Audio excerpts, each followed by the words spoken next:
Welcome to today's video. I'm excited to walk you through a dynamic approach for launching a business in less than 1 month. We'll explore 3 powerful methodologies that, when combined, can help you go from idea to launch quickly: design thinking, lean startup, and agile. Each of these approaches brings unique strengths to the process, whether it's deeply understanding customer needs, rapidly testing ideas, or iterating continuously based on feedback. By the end of this video, you'll have a roadmap and toolkit to launch your business with confidence and speed. Let's dive right into it. First, we begin with the design thinking process, which is all about empathizing with your audience. We follow the steps of empathize, define, ideate, prototype, and test. This approach is essential for your users.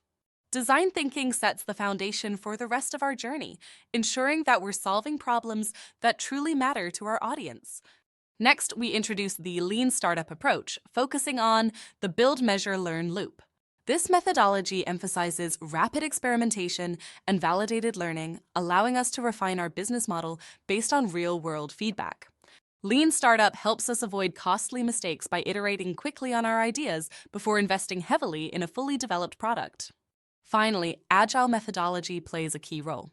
Agile is about iterative development with continuous feedback, which is invaluable in adapting to changing needs.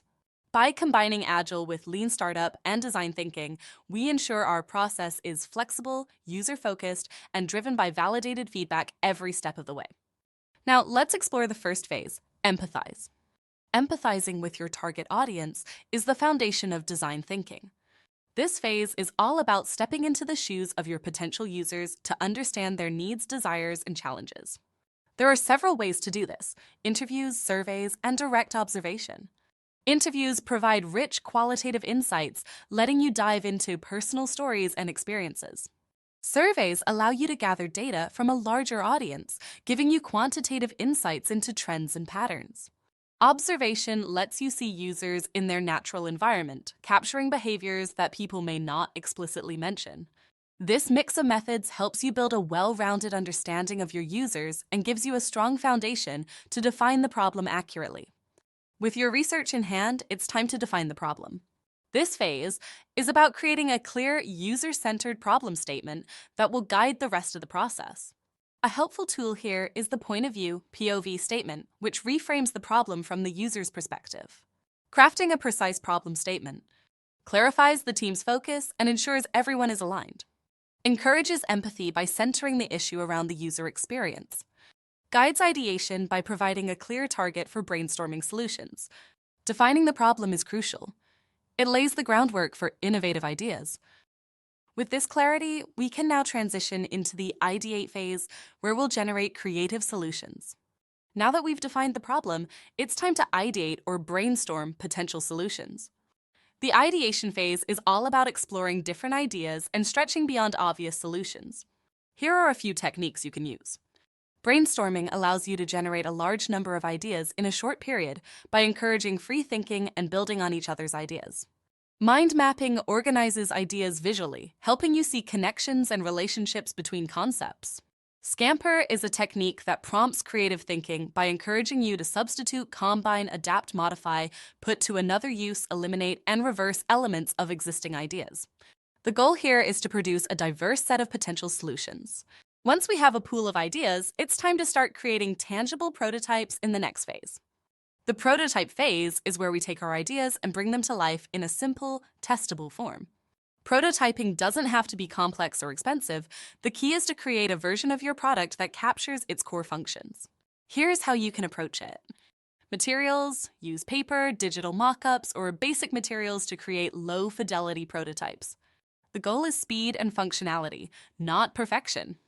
Objective: focus on building a minimum viable product, MVP, that highlights the essential features. Prototyping helps identify issues early, saving you time and resources by testing ideas in a manageable, low-risk way. Once we have our prototype, we're ready to validate it with users through testing. Testing is where we gather direct feedback on our prototype from users. This phase is vital because it shows us how well our solution aligns with user needs. 3 key testing methods are: usability testing, which helps us assess if users can navigate and interact with the prototype smoothly. A/B testing, where we compare 2 versions to see which performs better. User feedback gathered through interviews or surveys to understand user impressions, challenges, and preferences. This feedback is incredibly valuable as it helps us make informed adjustments. The testing phase also leads us seamlessly into the lean startup methodology, where we focus on continuous learning and adaptation. In the lean startup approach, we focus on a cycle of build, measure, and learn. This methodology helps us create a functional MVP, collect data on its performance, and refine the product iteratively. Here's a breakdown. Build, develop an MVP that addresses core user needs without overloading it with features. Measure, use analytics to track user interactions, pinpointing what works and what doesn't. Learn, apply insights from this data to improve the MVP. This cycle allows us to adapt quickly, ensuring we stay aligned with market needs. As we refine our product, it's time to implement agile development practices to support an efficient workflow. Agile development is essential for maintaining flexibility and adaptability. 3 main agile tools can keep our team on track. Scrum, which structures work in time-boxed sprints, allowing the team to focus on incremental goals. Kanban, a visual workflow system that helps teams manage and prioritize tasks. Sprints, short cycles where the team focuses on specific deliverables. These agile practices ensure the team remains responsive to feedback and can pivot quickly if necessary. Agile empowers us to deliver results efficiently, leading us into the next phase of launching and marketing the business. With a refined product, we're ready to launch and market our business. Effective marketing strategies are critical for visibility and engagement. Here are a few to consider. Social media campaigns use platforms like Facebook and Instagram to build awareness and reach potential customers. Influencer partnerships collaborate with influencers to gain credibility and access targeted demographics. Email marketing leverage emails to nurture relationships, promote offers, and maintain customer engagement. Tracking metrics like engagement and conversion rates will provide insights into your campaign's effectiveness. Now that we're in the market, it's time to measure our success continually. Once launched, continuous measurement is key.